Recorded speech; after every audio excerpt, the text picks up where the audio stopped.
N'importe quoi. Bon, allez. Lucie, c'est compliqué. Et toi, t'en penses quoi? Totalement irresponsable. Franchement, Totalement irresponsable. Mais tu peux pas dire un truc pareil. J'ai des questions. Tu les connais, toi?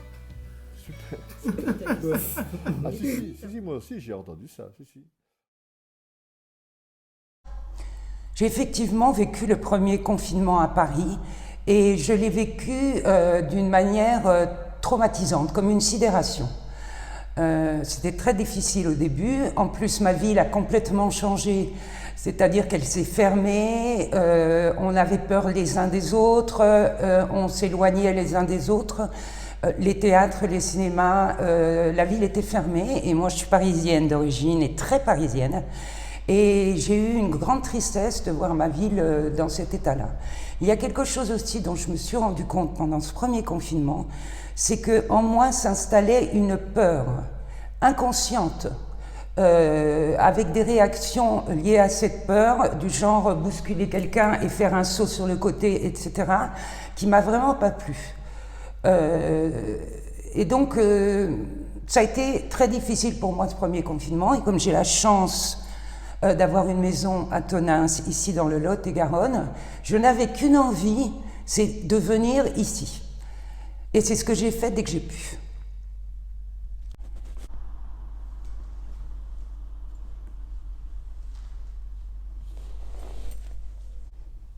Donc, je suis d'abord venue dans le Lot-et-Garonne avec l'intention d'y passer l'été et de remonter en septembre à Paris pour reprendre mes activités artistiques. Et puis, vu l'évolution de la situation, ce que je sentais, ce que j'entendais, j'ai décidé d'attendre pour remonter. Et en fait, à l'heure d'aujourd'hui, je ne suis toujours pas remontée. Par contre, le fait d'être restée ici, ce Covid m'a permis de découvrir une nouvelle forme de vie. Cette pandémie, on en a vécu d'autres avant, des pandémies, c'était prévisible, mais je trouve qu'elle révèle l'état de la société actuelle, ce qui existait déjà avant, et c'est ça que je trouve très intéressant. C'est comme si on s'était rendu compte soudain, alors qu'on en parle depuis très longtemps, de l'état catastrophique des budgets des hôpitaux, de l'université, de la recherche, de l'enseignement. Et il faut dire que les gens de ma génération ont eu la chance de vivre des années formidables. Vraiment un moment qui a peu existé dans l'humanité. Nous nous sommes habitués à avoir tout de suite et nous avons été complètement sidérés de cette arrivée de Covid, de nos libertés qui tout d'un coup ne pouvaient plus être si libres, entre guillemets, et ça a été très difficile de nous adapter. Au départ, nous pensions que cette pandémie, que cette crise allait durer peu de temps, et non, elle va durer. Et je pense que nous devons nous questionner sur notre position dans la vie, pas dans le nouveau monde, dans l'autre vie, mais dans la vie actuelle, hein, parce que nous ne reviendrons pas au monde d'avant. Nous n'y reviendrons pas, et je pense que c'est une expérience que l'être humain a à vivre et nous creuser la tête pour trouver de nouvelles formes, même avec les masques, même avec les gestes barrières, pour rester en communication avec les autres, parce que pour moi c'est la chose qui me semble la plus importante. La vie en Lot-et-Garonne m'a permis de rencontrer des gens formidables.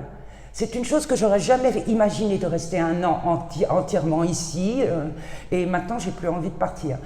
J'ai participé au mois d'Octobre Rose et j'ai organisé une lecture avec des femmes dans la galerie Gare aux Arts sur des textes qui avaient été écrits par les gens de Marmande. Ce travail a été très enrichissant.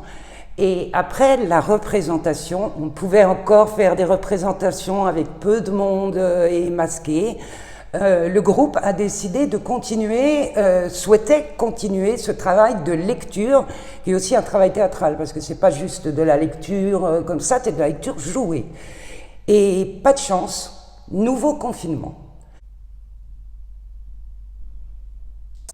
J'ai donc décidé de lancer un projet d'atelier lecture en visio parce que j'avais toute cette énergie qui était là, cette envie. On était tous et toutes séparés par la distance, par ce confinement. Et j'ai réussi à monter un groupe. Et ce que je trouve formidable dans ce groupe, c'est qu'il y a une partie des gens qui sont d'ici et une partie des gens qui sont de Paris.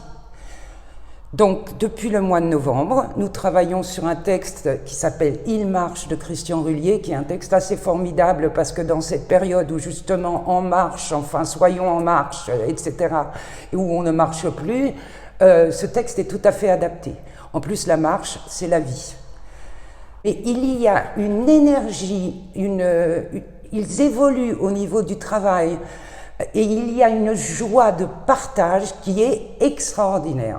Et je trouve, et pour moi, cette crise de Covid, malgré mon âge, malgré ma longue vie derrière, me donne une nouvelle vie, une nouvelle manière d'aborder la réalité.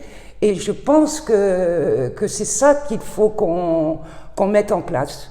Et aussi me donne une envie de vivre différemment par rapport à la nature, par rapport à la consommation, etc.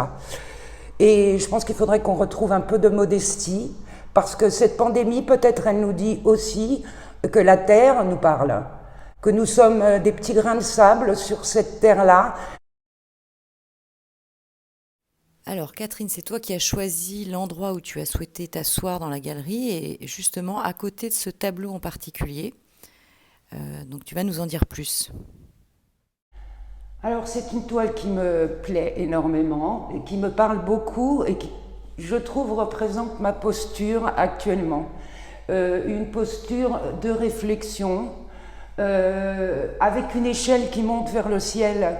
Une échelle qui permet de partir, de faire autre chose.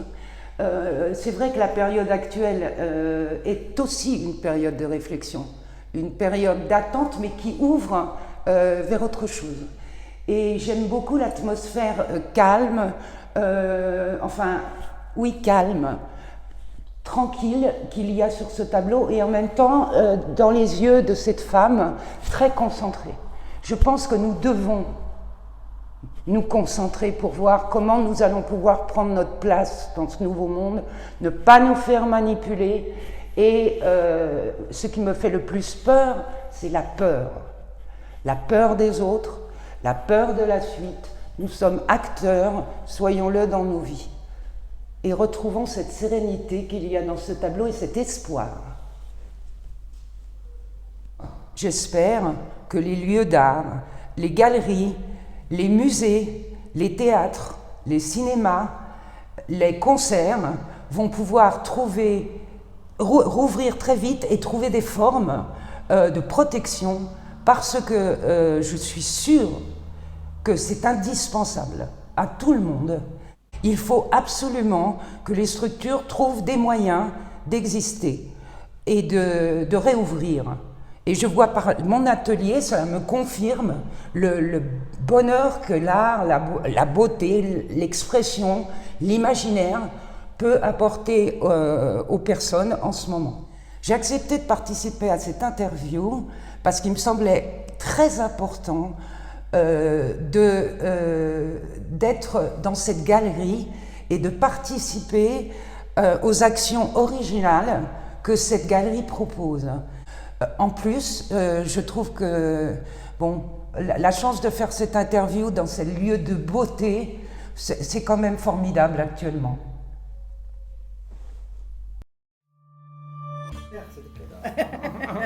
Bon, allez.